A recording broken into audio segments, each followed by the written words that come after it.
Alléluia. Bien-aimés, soyez bénis, soyez richement bénis. Je vous dis bonjour et que la grâce de Dieu soit avec vous et que la puissance du Saint-Esprit nous permette aujourd'hui de comprendre la parole du Seigneur. Aujourd'hui, nous allons aborder un thème béni, un thème assez très important. Nous allons parler aujourd'hui du glorieux Saint-Esprit. Il y a beaucoup d'esprits sur la terre, frère. C'est la vérité. Il y a beaucoup d'esprits. Il y a tellement d'esprits qu'on fait le constat de plusieurs adorations. Mais aujourd'hui, nous allons parler du glorieux Saint-Esprit. Et nous allons faire la lecture dans le livre de Matthieu, chapitre 4, le verset 12. Jean a été mis en prison. Quand Jésus apprend cela, il part pour la Galilée. Il ne reste pas à Nazareth et il va habiter à Capernaum au bord du lac, dans la région de Zabulon, de Naphtali. Ainsi se réalise cette parole du prophète Ésaïe.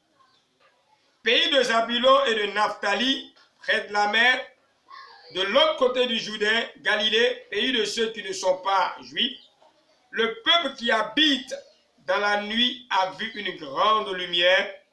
Pour ceux qui vivent dans le sombre pays de la mort, une lumière a brillé. À partir de ce moment, Jésus se met à annoncer: changez votre vie, oui, le royaume des cieux est tout près de vous. Bien-aimés, le prophète Ésaïe fut l'un des prophètes les plus charismatiques de la Bible. Le prophète Ésaïe a annoncé de grandes prophéties qui se sont toujours réalisées.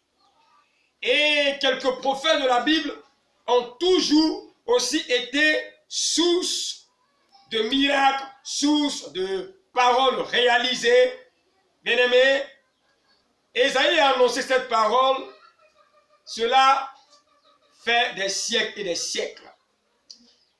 Et pendant que nous avons lu cette parole, pendant que cette parole, cet événement-là se réalise, beaucoup de personnes qui étaient certainement des étudiants de la Bible à cette époque-là vont reconnaître: voici une parole qui a été écrite il y a des siècles et des siècles de cela. Aujourd'hui, ce qu'il faut retenir, Ésaïe n'a pas parlé de lui-même. Ésaïe n'a pas prononcé une parole humainement parlant.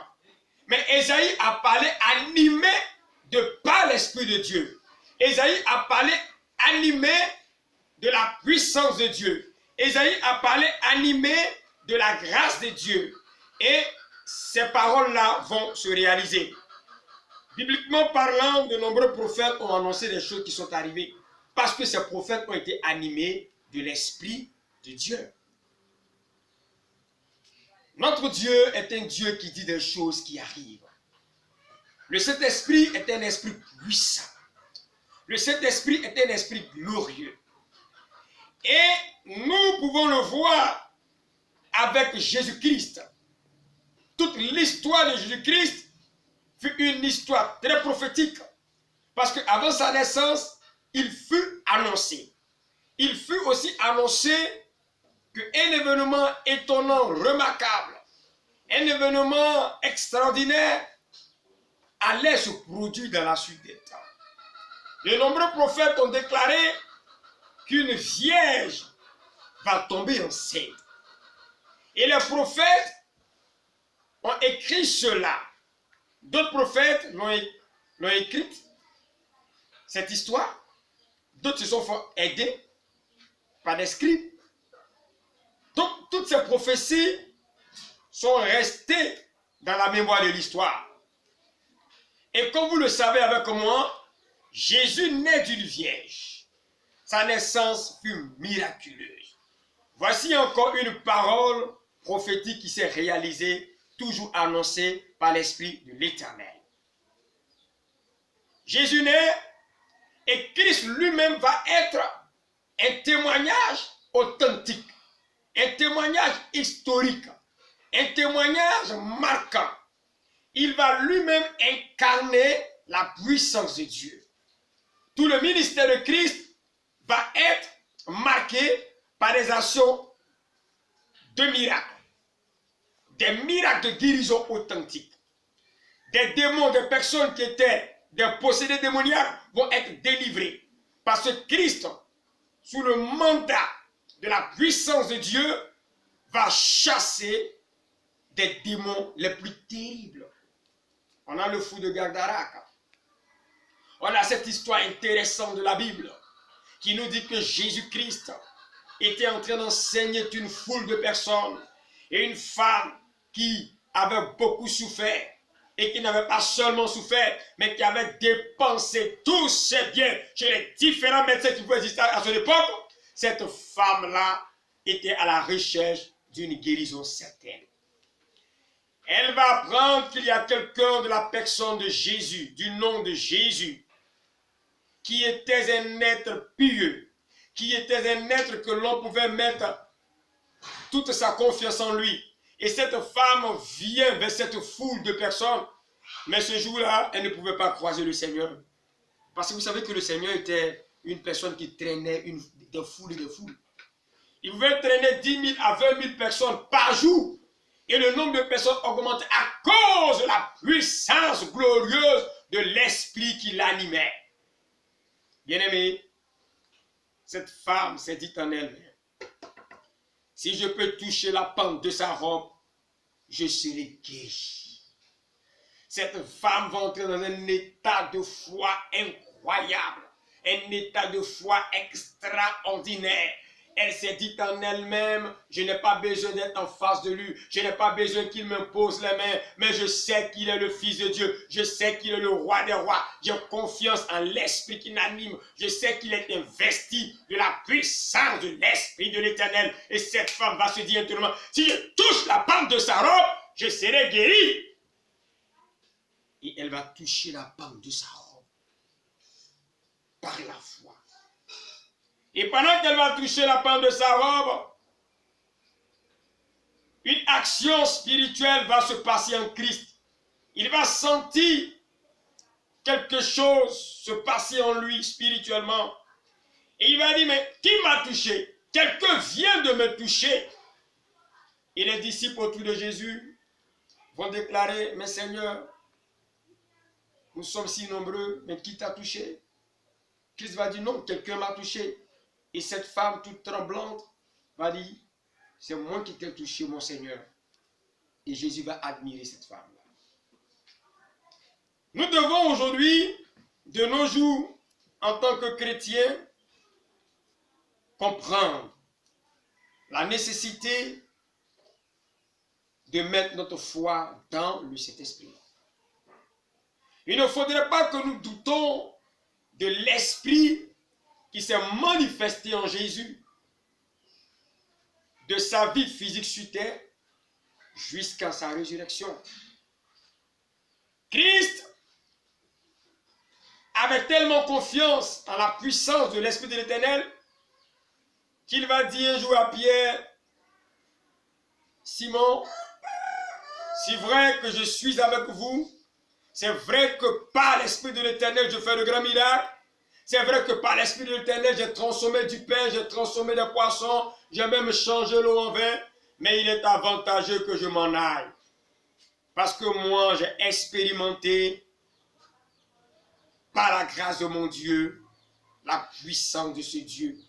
Pour vous montrer combien de fois je suis en intimité avec mon Dieu.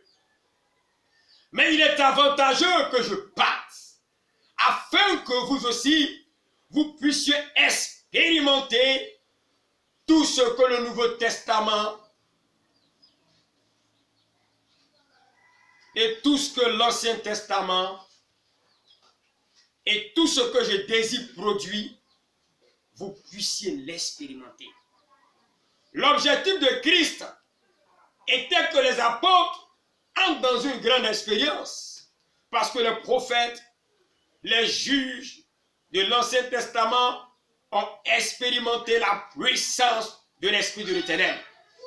Il dit, mais il est avantageux que je m'en aille. Il faut que je m'en aille. Afin que le consolateur vienne. Et quelque part, Christ, vers la fin de sa vie, va dire aux disciples qu'il avait arraché au monde des ténèbres.